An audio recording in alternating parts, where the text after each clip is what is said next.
মঙ্গলবারের সকাল, নিরামিষ রান্না করতে হবে। ভাবনায় পড়ে গেলাম কী বা করি।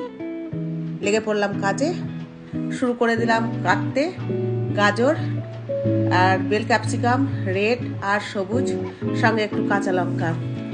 ব্যাস টুকরো টুকরো করে সরু সরু করে কেটে নিলাম। তারপর শুরু করে দিলাম রান্না।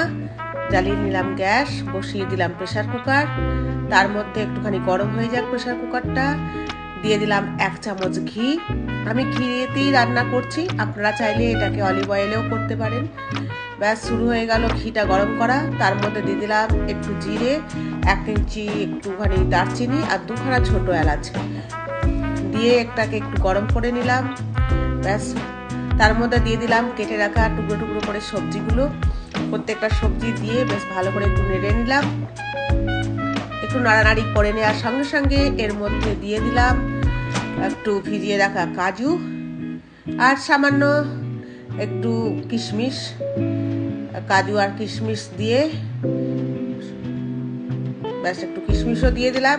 কাজু আর কিশমিশ দিয়ে এবার একটু নাড়ানাড়ি করতে শুরু করে দিলাম ফটাফট করে। অলরেডি আগেই তো সবজিগুলো ছিল, তার মধ্যে কাজু কিশমিশ দিয়ে একটু নাড়ানাড়ি করে নিলাম। ব্যাস এবার হয়ে গেল আসল কাজ।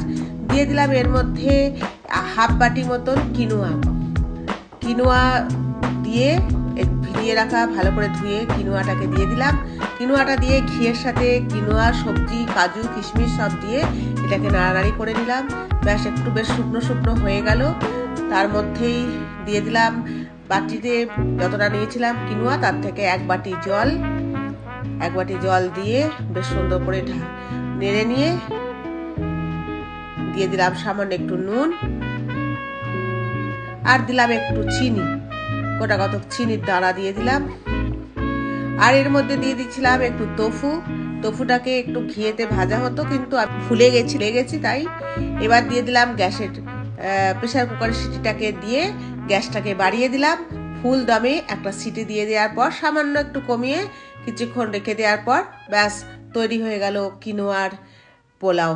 আর দেখুন, শসা, দই, টক দই, রায়তা, যার সঙ্গে খুশি